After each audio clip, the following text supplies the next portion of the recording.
Water conservation individual లెవెల్లో and community లెవెల్లో చేయొచ్చు. ఇండివిజువల్ లెవెల్లో ఇంట్లో ఎలా చేయాలో చూద్దాం.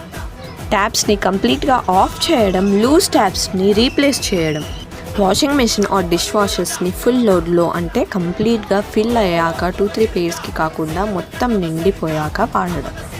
యుటెన్సిల్స్ హ్యాండ్ వాష్ చేస్తే రన్నింగ్ ట్యాప్లో కాకుండా బకెట్ ఫిల్ చేసి వాడుకోవడం వల్ల చాలా వాటర్ సేవ్ చేయొచ్చు. షవర్ వాటర్ వల్ల 6 to 7 liters of water per minute అంటే 8 minutes or 10 minutes చేస్తే 70 liters ఆఫ్ వాటర్ ఒక్క పర్సన్కి పడుతుంది.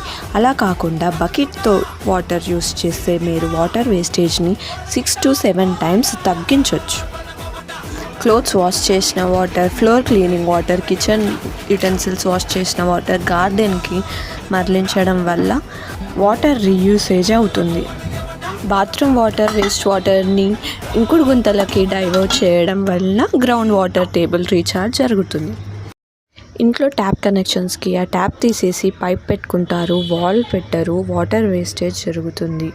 కొందరు స్టిక్ పెడతారు కానీ లీకేజ్ ఉంటుంది. అలా కాకుండా ఆ పైప్కి వాల్ సెట్ చేసుకుంటే వాటర్ వేస్టేజ్ కాకుండా ఉంటుంది. కమ్యూనిటీ లెవెల్లో rain water harvesting, drip irrigation, check dams వలన కమ్యూనిటీ లెవెల్లో వాటర్ వేస్ట్ కాకుండా ఆపచ్చు. Please like, share and subscribe.